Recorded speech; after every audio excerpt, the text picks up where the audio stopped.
Rain speaks a language in Portland that only the lonely understand. Each drop carries the weight of unfinished conversations, of words swallowed in the name of peace. Today, as I stand at the courthouse steps, the downpour is deafening. Your likes and subscriptions help us shine a light on the stories that matter. My name is Elliot Miles, and in exactly 17 minutes, my ex-wife will ask a judge to order me to pay her $15,000 a month in alimony. There's poetry in that, I suppose. How love calcifies into numbers, how passion becomes paperwork. I adjust my tie. It's navy blue, patterned with tiny silver dots that Cassandra once said matched my eyes. 3 years ago, she bought it for our anniversary. 2 years ago, she packed her bags while I was at work. These are the measurements by which I now count time, before and after. Inside, the courtroom is all polished wood and hushed tones. I slide into my seat at the defendant's table, alone. I've chosen to represent myself, a decision my brother Jordan called financial suicide. But some battles aren't about winning. Some are just about being seen. Across the aisle, Cassandra sits like a queen in exile, spine straight, chin lifted. Her hair falls in chestnut waves past her shoulders, longer than when we were married. She wears a cream blouse that probably cost more than my monthly rent. Beside her, Victor Lennox whispers something that makes her smile. It's the small, private smile I once knew by heart, the one that dimples her right cheek but barely touches her eyes. Our gazes meet. For a moment, I see the flicker of something. Uncertainty, perhaps. She's waiting for anger, for desperation. Instead, I offer a slight nod. Her eyes narrow, and she turns away. All rise. The judge, a silver-haired woman with wire-rimmed glasses perched low on her nose, enters without ceremony. She scans the room with the efficiency of someone who has heard too many versions of the same story. Miles versus Miles, petition for spousal support, she reads, then peers over those glasses. Mr. Lennox, you may proceed. Victor rises with the confidence of a man who has never doubted his place in the world. He buttons his tailored jacket and approaches the bench.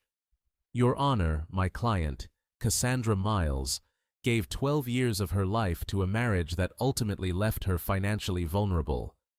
While she supported Mr. Miles through his various creative endeavors, she postponed her own career advancement. Now that she's finally established herself professionally, she faces mounting expenses and the emotional cost of starting over at 38. I watch Cassandra's face as Victor speaks. There's a performance to her solemnity, the careful arrangement of features to convey dignity in suffering. I recognize it because I once photographed her this way, capturing what I thought was authentic emotion. Only later did I realize she'd been posing. Mr. Miles owns several investment properties, Victor continues, his voice rising dramatically, yet refuses to provide support to the woman who stood by him when he had nothing. $15,000 monthly is not only reasonable, it's the bare minimum to maintain the standard of living established during their marriage. The judge makes a note, her pen scratching softly against paper. And the defendant's current income? Mr. Miles has been less than forthcoming about his financials, Your Honor. We believe... I'm right here, I say, my voice quiet but clear. It's the first time I've spoken aloud since entering the courtroom. Every head turns. You could ask me directly. Victor's smile doesn't reach his eyes. Of course, Mr. Miles. Perhaps you'd like to explain to the court why you believe your ex-wife deserves nothing after 12 years. I don't answer. Instead, I look at Cassandra, really look at her. Does she remember the night we sat on our apartment floor, surrounded by takeout containers and architectural drawings? How she'd kissed my forehead and said, "Someday, you'll build something that matters." Does she remember how, 2 years later, She'd scoffed at the same drawings. Dreams don't pay mortgages, Elliot. The rain taps against the high windows like impatient fingers. Mr. Miles, the judge prompts. I have nothing to add, Your Honor. Victor seizes the opening. Your Honor, Mr. Miles's silence speaks volumes. While my client has been transparent about her needs, he offers no defense, no explanation. We interpret this as tacit acknowledgement of his obligations. I feel a vibration in my pocket. Discreetly, I check my phone beneath the table. A text from Jordan. All set for today. Key under the mat. I slip the phone away and focus on my breathing. 4 counts in, 4 counts out. The technique May taught me in those first raw months after Cassandra left. Breathe through the storm, she'd said, her hand steady on my shoulder as I fought back tears in her kitchen. It can't rain forever. The hearing continues. Cassandra takes the stand, recounting our marriage with revisions that paint her as the long-suffering supporter of my inconsistent ambitions. She doesn't mention the promotion she turned down because it would have meant moving to Chicago. Not because of me, but because she hated the winters. She doesn't mention the 2 miscarriages that hollowed us both, leaving silences where conversations should have been. She doesn't mention how, in our final year together, we became ghosts in our own home, passing without touching, speaking without saying. And you believe $15,000 monthly would be appropriate compensation? Victor asks, guiding her testimony. Cassandra dabs at her eyes with a tissue.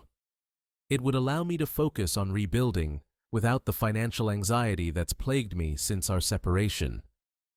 I almost smile at this. Financial anxiety. The woman who spent $3,000 on a couch because quality matters, Elliot, now speaks of penny pinching.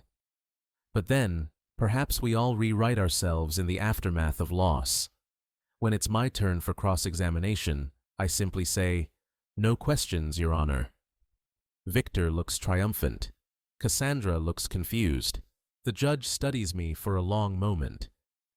Mr. Miles, are you sure you don't wish to respond to these claims or present evidence of your financial situation? I stand, straightening the tie Cassandra gave me. I trust the court to review all documentation fairly, Your Honor. The facts will speak for themselves. Very well. I'll review the submitted materials and issue a ruling next week. Court adjourned. The gavel's crack echoes through the room. Cassandra leans toward Victor, whispering urgently. He pats her hand with the practiced reassurance of someone who bills by the hour. As I gather my things, I feel a presence beside me. It's her perfume I notice first. Jasmine and something citrusy. The scent that still clings to a sweater I can't bring myself to donate. What are you doing, Elliot? Her voice is low, controlled. I meet her gaze. Showing up. You didn't even defend yourself. Do you want to lose everything? There's genuine bewilderment in her eyes, and for a moment, I see the woman I married, the one who believed problems could be solved through sheer force of will. How strange that she never recognized my silence wasn't weakness, but preservation. I already did, I say simply. 3 years ago. I leave her standing there, her mouth slightly open, words forming that will never reach me. The rain has slowed to a gentle mist as I descend the courthouse steps. In my pocket, my fingers brush against a folded paper, an eviction notice with today's date, addressed to the tenant of 412 Hawthorne Avenue. Cassandra's apartment. My apartment. Sometimes justice isn't loud. Sometimes it's as quiet as rain on windows, as silent as names on property deeds, as subtle as the fine print no one bothers to read. I step into the gray afternoon, oddly light for a man who has just refused to fight. But then, the best battles are the ones your opponent doesn't know are happening. And Cassandra, for all her sharp perception, never did see what was right in front of her. The truth, about me. The truth about us. The truth hiding in plain sight, like raindrops on pavement, unremarkable until they form a flood. The rain finds me again as I walk away from the courthouse, no longer a gentle mist, but a determined drizzle that seeps into my collar. I welcome it. There's honesty in Portland rain. It doesn't pretend to be anything but what it is: persistent, inevitable, cleansing. My phone buzzes. Jordan, again. Did you do it? Tell me you finally stood up to her. I don't respond. My brother means well, but he sees this as a victory lap, a comeuppance. He doesn't understand that what I've set in motion isn't about winning. It's about being witnessed. For 12 years, Cassandra looked through me. Now, finally, she'll have to see. The eviction notice feels heavy in my pocket as I weave through downtown, past coffee shops where Cassandra and I once lingered over weekend brunches, past the gallery where we held hands during her first photography exhibition. This city is a museum of our former life, each street corner a display case of memories I can observe but no longer touch. I wonder when she'll arrive home. I wonder if she'll notice the paper immediately, or if she'll sail past it, arms full of groceries or dry cleaning, mind occupied with Victor's promises of financial vindication. The thought makes me pause under the awning of Powell's books, our old Sunday refuge. I should feel triumph. I should feel righteous anger. Instead, I feel a hollow ache, like pressing a bruise to remind yourself it's still there.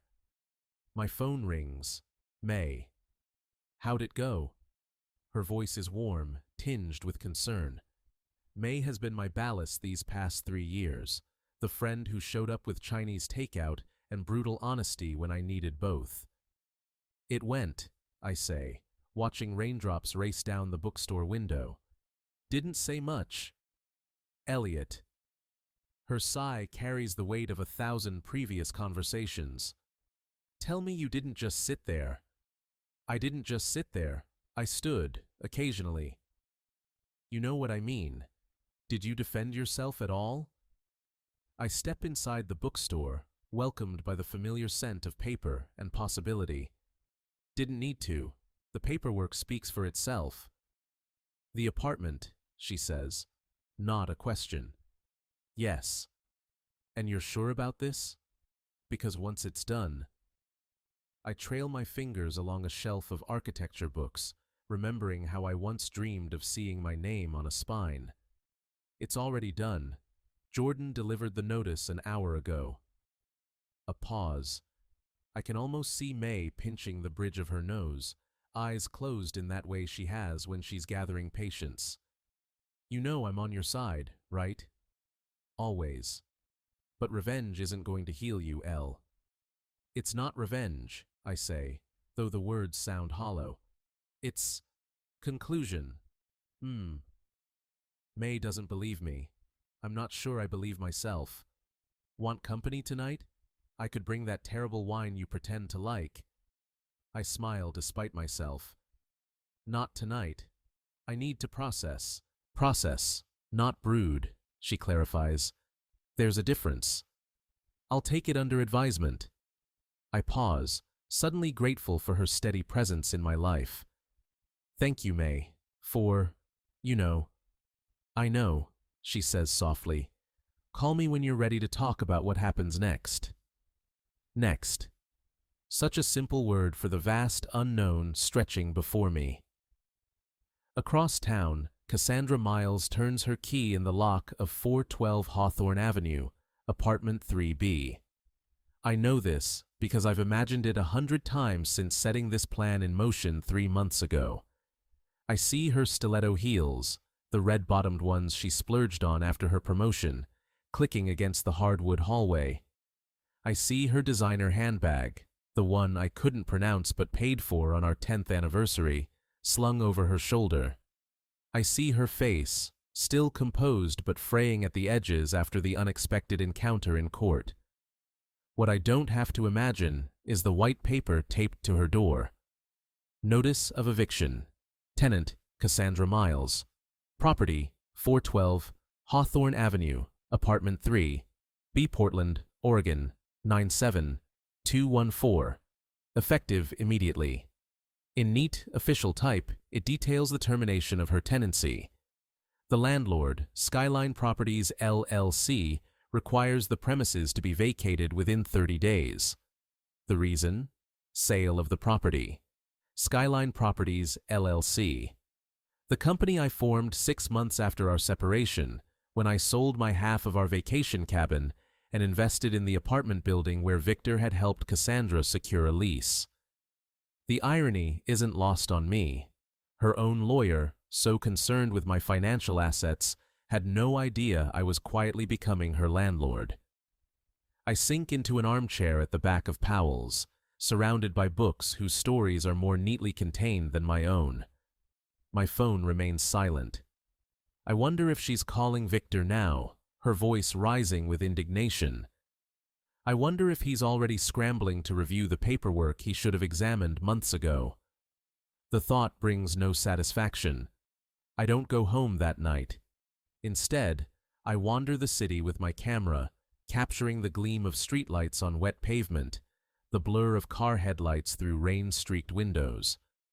Photography became my refuge after architecture lost its savor.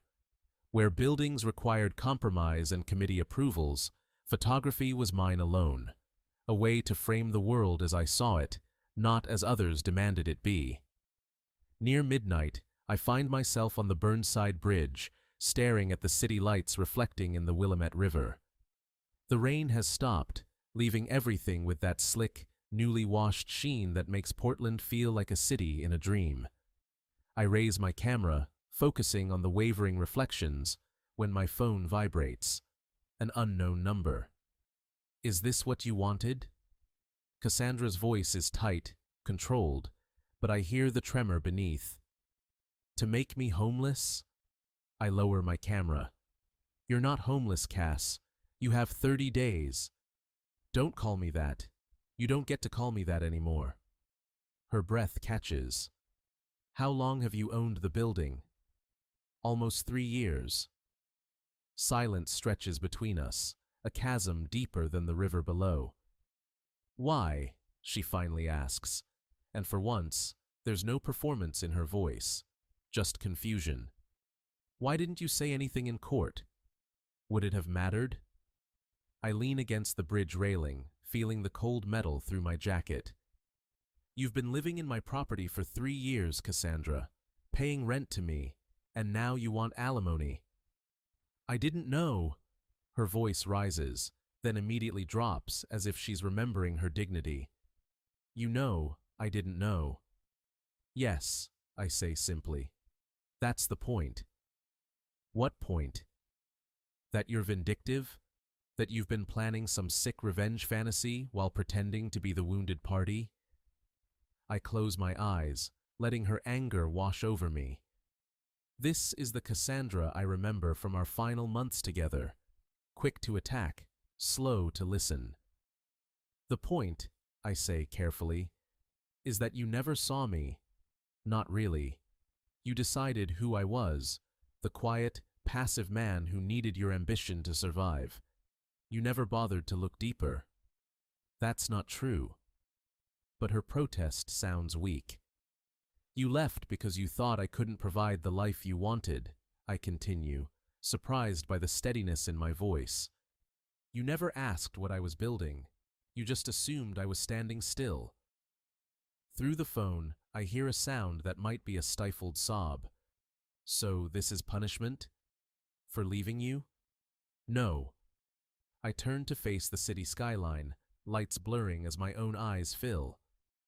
It's evidence that I wasn't who you thought I was, that I'm not who you still think I am. Evidence, she repeats, voice hollow. Well, the court will see this for what it is, a transparent attempt to manipulate the proceedings. Victor says, Victor missed it, I interrupt. For 3 years. He helped you find the apartment, Cassandra. He reviewed the lease. Skyline Properties LLC is listed on every document you've signed since we separated. Another silence. This one waited with realization. "I have to go," she finally says. "This isn't over." The call ends before I can respond. I slip the phone back into my pocket and raise my camera once more, capturing the moment when a cloud shifts and moonlight suddenly illuminates the river. In the image preview, the water looks like shattered glass, beautiful and broken. The next morning, I meet Jordan for coffee. My brother arrives with the energetic bustle that has defined him since childhood, all motion and volume, where I am stillness and quiet. "The conquering hero," he announces, sliding into the booth across from me. Several patrons glance our way, and I feel myself shrinking into my sweater. "Oh, come on, Elle. Enjoy this. You've waited 3 years to put her in her place." I stare into my coffee, black and bitter, like the thoughts I can't seem to shake. It wasn't about putting her in her place. "No?" Jordan leans forward, eyebrows raised. "Then why go through all this trouble? The LLC, the property investment, the strategic silence in court." He mimics my posture from yesterday, straight-backed, unresponsive. "You could have just filed a countersuit like a normal divorce." "We've been divorced for 3 years, I remind him. "And she's been living in your building for 3 years, he counters, "paying you rent while her shark lawyer prepares to bleed you dry in alimony. It's poetic, bro. Even you have to admit that." Maybe it is poetic, or maybe it's just sad, a testament to how thoroughly two people can misunderstand each other, even after 12 years of marriage. "Did she call?" Jordan asks, stirring sugar into his latte. I nod. And nothing. She was upset, confused. "Bet Victor's sweating now," Jordan says with evident satisfaction. "His reputation is built on never missing details. This is going to sting." I don't respond. Victor's reputation means nothing to me. What matters is what happens next, when the shock wears off and Cassandra truly processes what this means. Not just for the lawsuit, but for the narrative she's constructed about our marriage, about me. The coffee shop door chimes. I glance up reflexively, and there she is, Cassandra, wearing sunglasses despite the overcast day, her hair pulled back in a severe ponytail. Our eyes meet through the tinted lenses. For a moment, neither of us moves. Then she turns and walks out. "Was that?" Jordan twists in his seat. "Yes." "Should we?" "No." I stand abruptly. "I need to go." "Elliot, wait." Jordan catches my arm. "What's the endgame here? She'll have to drop the lawsuit now, right? That's what you wanted." "Is it?" 3 years ago, when Cassandra left, I thought I wanted her back. 2 years ago, I thought I wanted to forget her. 1 year ago, when I purchased the building, I told myself I wanted security, investment, not connection to her. Now, I'm not sure what I want. "I'll call you later," I tell Jordan, and step out into the gray Portland morning. I don't follow Cassandra. Instead, I walk to the river and sit on a bench, watching a heron stalk through the shallow water at the bank. Patient, precise, waiting for exactly the right moment to strike. My phone vibrates with a text. May. She called me, wants to meet. Should I? I stare at the message for a long time. Cassandra, reaching out to May? They were never close during our marriage. Cassandra found May's directness abrasive, while May thought Cassandra was performative. That she would contact May now speaks volumes. My fingers hover over the keypad. Finally, I type, "Your choice." But if you do, remember there are 3 sides to every story. Hers, mine, and the truth. As I press send, I realize it's the first time I've acknowledged that my perspective might be as flawed as Cassandra's, that the narrative I've been telling myself, of the quietly wronged husband finally claiming his dignity, might be just another fairy tale we create to make sense of pain. The heron plunges its beak into the water and emerges with a small, silver fish. For a moment, both predator and prey are still, caught in the perfect tension between victory and loss. Then the bird swallows, and the moment passes, leaving only ripples on the surface. Just like the paper on the door. Just like the words we cannot take back. Just like the consequences already in motion that neither Cassandra nor I can stop now. The rain begins again, soft and relentless. It becomes a constant companion in the days that follow.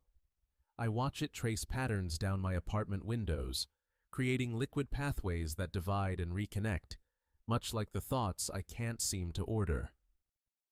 May texts to tell me that she met with Cassandra for coffee. She's scared, is all May writes, and not just about the apartment. The words sit with me as I develop photographs in my makeshift darkroom, once a guest bathroom, now a sacred space of chemical smells and red light.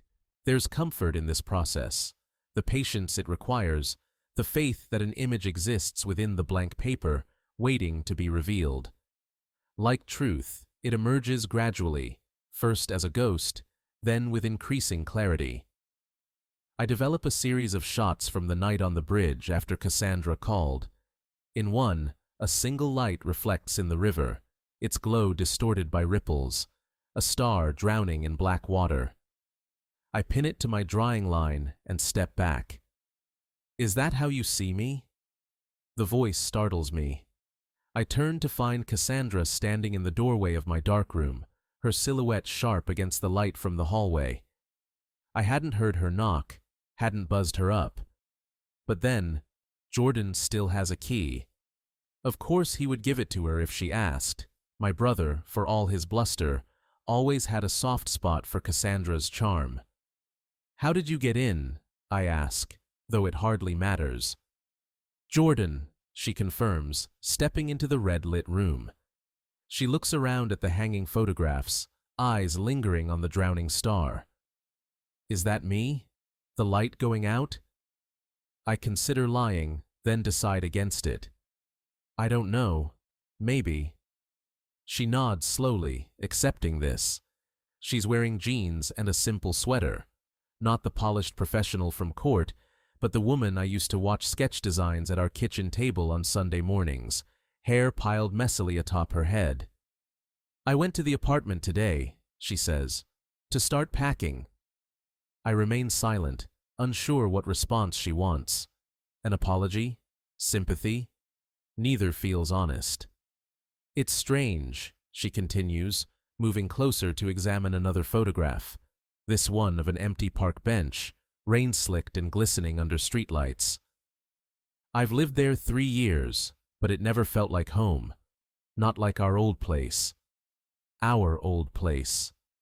The craftsman in Selwood, with the creaking third step, and the backyard maple that turned brilliant orange every October.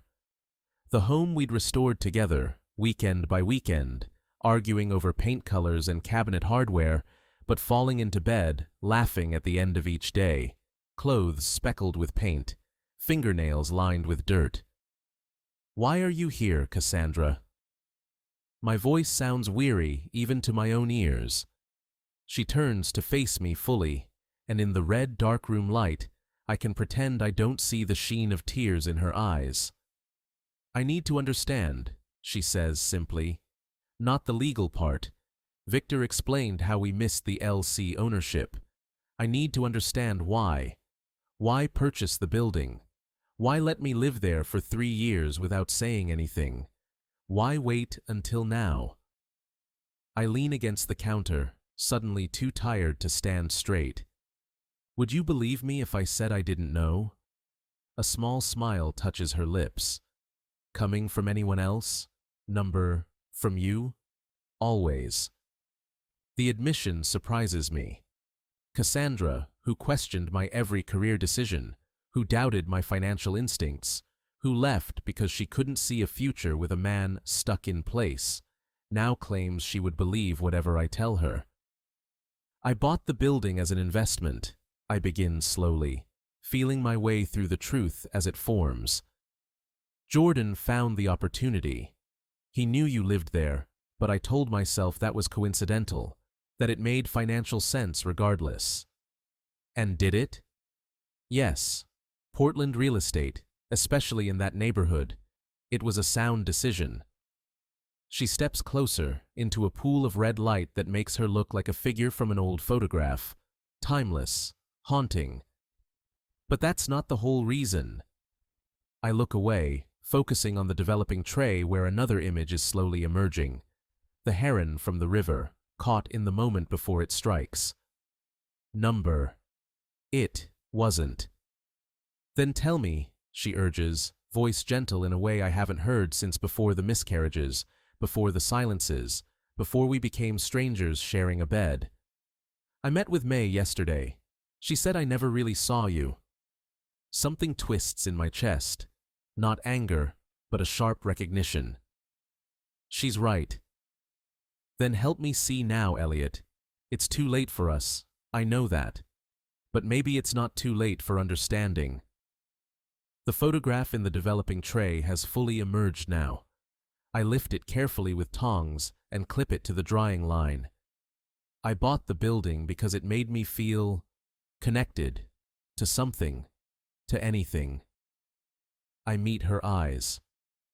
After you left, I was invisible. Architect without projects, husband without wife, father without... The word catches in my throat. We never speak of the babies we lost, the tiny heartbeats that flickered and faded before we could hold them. 2 miscarriages in 3 years. The first one, we grieved together. The second, we grieved alone. She in relentless work, me in silent photography.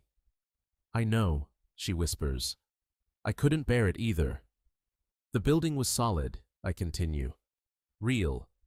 Something I could touch and improve and own. Something that couldn't be taken from me. And yes, there was something significant about the fact that you lived there, that you were, in some way, still connected to me without knowing it. And the eviction? The court case? Was that about connection too? I shake my head.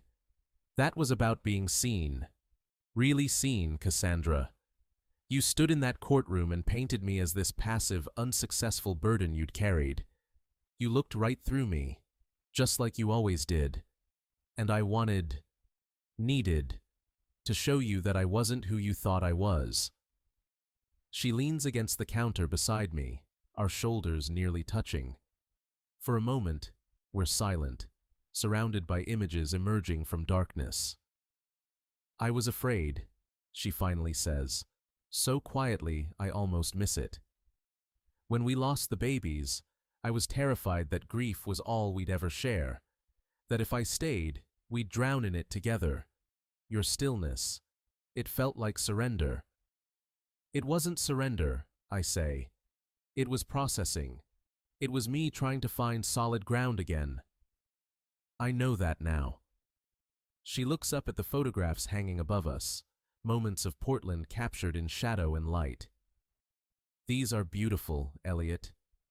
You always had this eye for the quiet things most people miss. Except you didn't miss them once, I remind her. You used to see everything. A tear slips down her cheek. When did we stop seeing each other? It's the question that's haunted me for 3 years, through sleepless nights and aimless walks and countless photographs of empty spaces. When did Cassandra become a stranger? When did I become a ghost in my own marriage? I don't know, I admit. Maybe after the second miscarriage, maybe before that. I blamed you, she says, the words falling between us like stones. For not fixing it, for not being angry, for not fighting harder, with doctors, with fate, with me. Your quiet felt like indifference, and I hated you for it. It wasn't indifference, I say, my own eyes burning now. It was the only way I knew to survive. She nods, and in the movement, I see recognition of a truth too long denied. We'd grieved in languages the other couldn't understand. Victor's withdrawing the alimony petition, she says after a moment. Not because of the eviction, though that certainly complicated things, but because I asked him to. I look at her, surprised. Why? Because it was never about the money, she admits. It was about making you acknowledge what I gave up for us, for a family we never had. Your career, I say, understanding dawning. The Chicago position. Among other things. She looks down at her hands, twisting a ring I don't recognize on her right finger. I needed someone to blame for the fact that I'm 38, with nothing but a job to show for it. And I was the easiest target. Yes. Her honesty is brutal, refreshing. Just like I was yours. We stand in silence, letting this truth settle between us. Not healing, exactly, but recognition.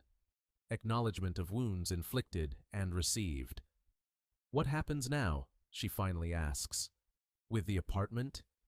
I've been asking myself the same question since the eviction notice was served. The original plan, formulated in moments of hurt and vindication, seems hollow now, a victory without satisfaction. I'm selling the building, I tell her. The neighborhood's gentrifying. It's a good time to cash out.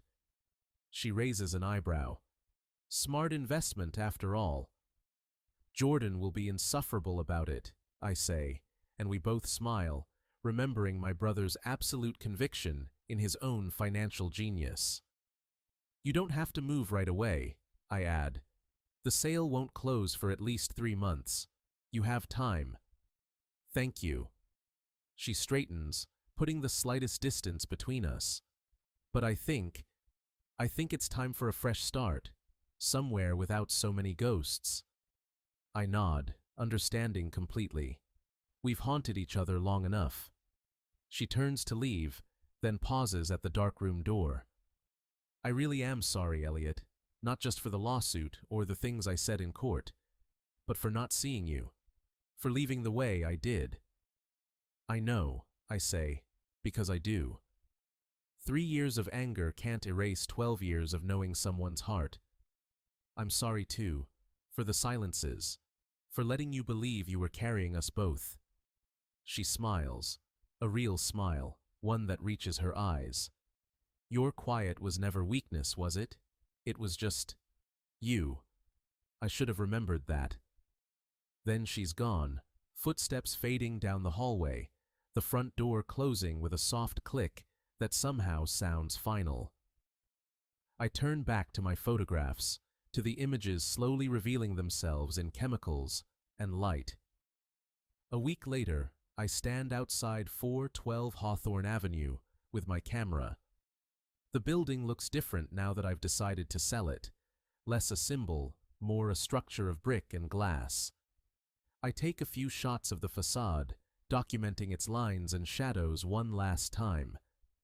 Movement catches my eye. Cassandra, emerging from the front entrance with a box in her arms.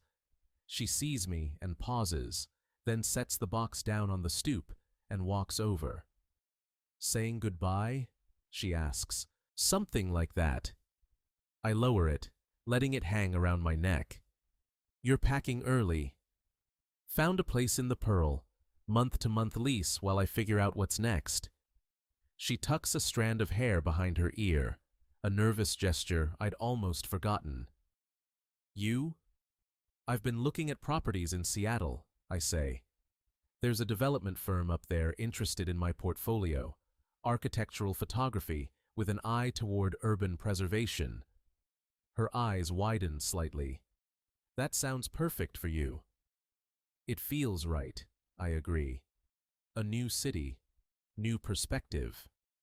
She nods, understanding what I don't say, that Portland holds too many memories, too many ghosts of what we were and what we lost. That sometimes healing means leaving more than staying. I'd like to see your work sometime, she says. If that's okay? I'd like that, and surprisingly, I mean it. A car honks, breaking the moment. She glances over her shoulder. I should get back to packing. My sister's helping, and she has the patience of a toddler. I remember, I say, smiling at the thought of Cassandra's whirlwind sister, so different from her measured composure. She takes a step back, then pauses. What you said in the dark room about being invisible after I left, I'm sorry for that. You were never invisible, Elliot. I just couldn't bear to look too closely at what I was walking away from. The admission costs her. I can see it in the tightness around her eyes. But it's a gift, an acknowledgement I didn't know I needed. Thank you, I say simply. She nods once, then turns and walks back to her box, lifting it with practiced grace before disappearing back into the building. I raise my camera and capture one more image. The empty doorway where she stood, sunlight spilling across the threshold, illuminating dust motes that dance like memories in the air. May's apartment smells of garlic and basil when I arrive that evening, camera still around my neck. You look different, she says, studying my face as she hands me a glass of wine. Lighter. I feel lighter, I admit, sinking into her couch. Cassandra and I talked, really talked. About time. She sits beside me, tucking her feet underneath her. And nothing. No dramatic reconciliation, no more legal battles, just understanding. Finally. May nods slowly. Sometimes that's enough. It has to be, I say, and realize I believe it. I'm moving to Seattle. Her eyebrows shoot up. Well, that's new. New is good, I say, surprising myself with the conviction in my voice. I've been stuck in place long enough. Look at you, May says, a smile spreading across her face. Making decisive life changes, taking risks. I hardly recognize you. But that's not quite right. It's not that I've changed. It's that I've remembered who I was before grief and loss and a failed marriage buried me in silence. The quiet man who notices details, who sees beauty in stillness, who builds slowly but with purpose. I've been thinking about something Cassandra said, I tell May, about how my quiet wasn't weakness, it was just me. She finally figured that out, huh? May shakes her head. Some people take the scenic route to understanding. I laugh, feeling the tension of the past weeks, of the past years, begin to dissolve. Don't we all, in some way? Maybe. She clinks her glass against mine. To new chapters. To new chapters, I echo. Later, as I walk home through a Portland evening washed clean by afternoon rain, I stop on the Morrison Bridge to watch the sunset paint the sky in shades of orange and pink. I raise my camera, framing the city I've loved and lost, and found again in a different way. In the viewfinder, Portland looks like a watercolor, buildings and bridges blurring into each other, lights beginning to twinkle as dusk deepens. It's beautiful in its imperfection, in its constant state of becoming something else. Like memory, like healing, like the quiet space between what was and what might be. I take the photograph, capturing not just the city, but this moment of transition. Then I lower the camera and simply look, with eyes that have finally learned to see clearly, not just the world around me, but my place within it. There are things you lose not because they were taken, but because you finally stopped holding them. And in that release, there is not just an ending, but a beginning. The weight of quiet things finally lifting, making room for whatever comes next.